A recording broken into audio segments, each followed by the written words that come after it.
Good morning sa ating mga ka-work, ka-business, and ka-partners all over the world. Welcome back to my channel. This is Jin Juana Patindol. So ngayon naman, magbibigay lang po tayo ng kunting payo or tips sa ating mga OFW, sa ating mga paghahanap ng extra income or yung pag-apply natin ng online lending app. So payong kapatid lang, payong kaibigan, payong ka-work, payong ka-business na iwasan natin ang pagkiklik ng mga online lending apps. So marami po ngayong mga scammers. So lahat, ma-bank account, ma-lending corporation, so lahat na po, maraming mga ways na makapag-scam ang ating mga ibang kabayan. So pinaalalahanan ko lang po na talagang iba yung pag-iingat sa mga taong gustong magkaroon ng instant cash or mag-a-apply ng loan. So may mga naglalagay diyan na loan na let's say 100,000 to 3 million or 1 million to 7 million. So parang ang sinasabi doon is madaling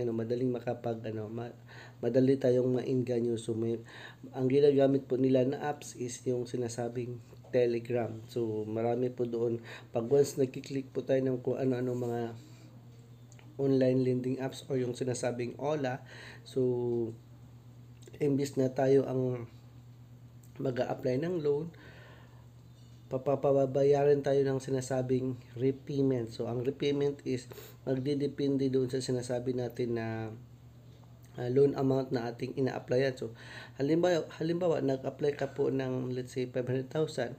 So pag sinasabing 500,000, kailangan mong mag-repayment ng 10%. So ang 500,000, so nasa 25,000 ata. Tama ba? Or 50,000 ang 10%. So 50% pala.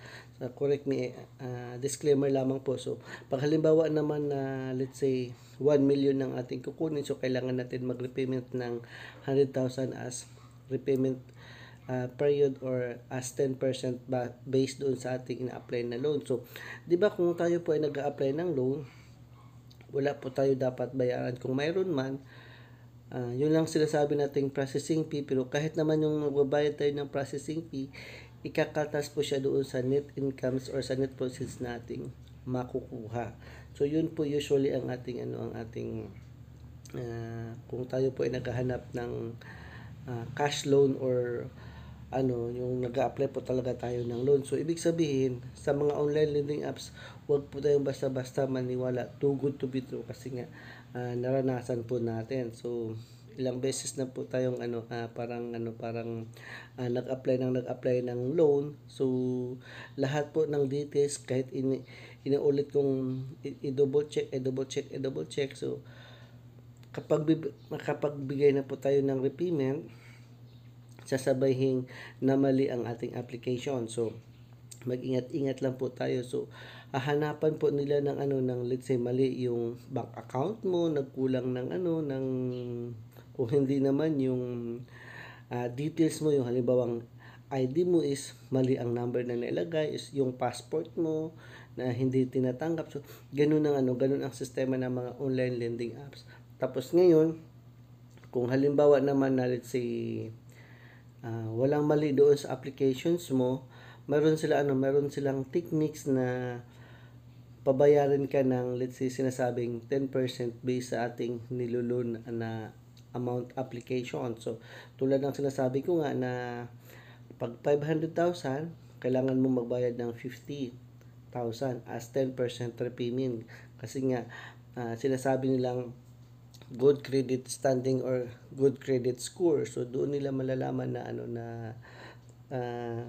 kung magaling ba talaga tayong magbayad. So ngayon, imbis na tayo ang maglo-loan, dahil nga parang sinasabing kapit sa patalim. So kapag halimbawang sunggaban natin, hahanapan natin ng paraan na magbibigay tayo ng 10% repayment period o repayment scheme. So ibig sabihin, maghahanap tayo kasi nga, di ba, malaking pera yun, 500,000. Tapos sino bang magbibigay sa iyo na na parang walang mga any other documents. So parang ganun ang mangyayari. So dito naman meron akong i-share sa inyong online lending apps. Zoraida Lending Services Corporation. So sinubukan natin nag-apply. So legit po sila na scammer talaga. So ngayon meron silang ah, pa- grupo na ba't iba ang online lending apps pero isa lang yung parang ginagamit nila na SEC record or DTI record or any forms of parang nagpapatunay na legit.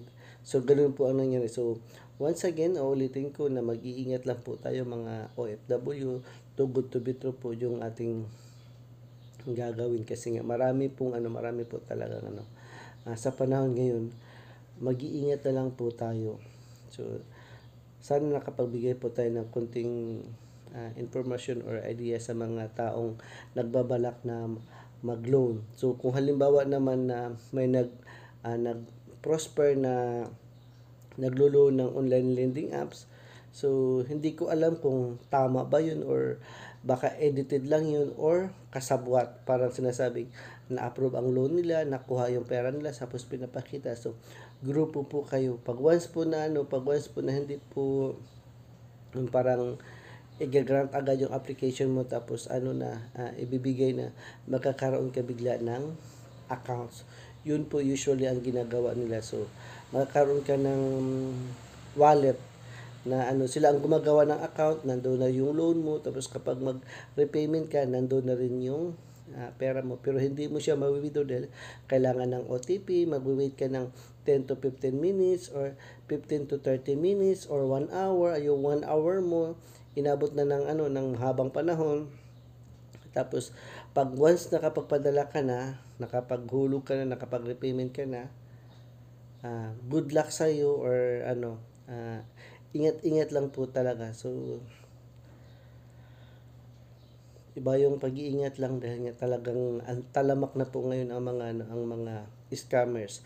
Kung di ba nga yung GCash na nga lang natin, may mga siniswerte, meron ding hindi siniswerte kasi nga di ba yung mismong GCash account natin, yung pera, yung balance natin doon nawawala. Yung iba din naman dumadami dahil nga siguro siniswerte nga lang.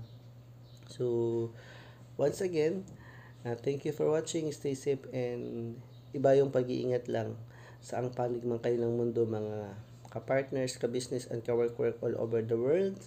Thank you and stay safe and God bless.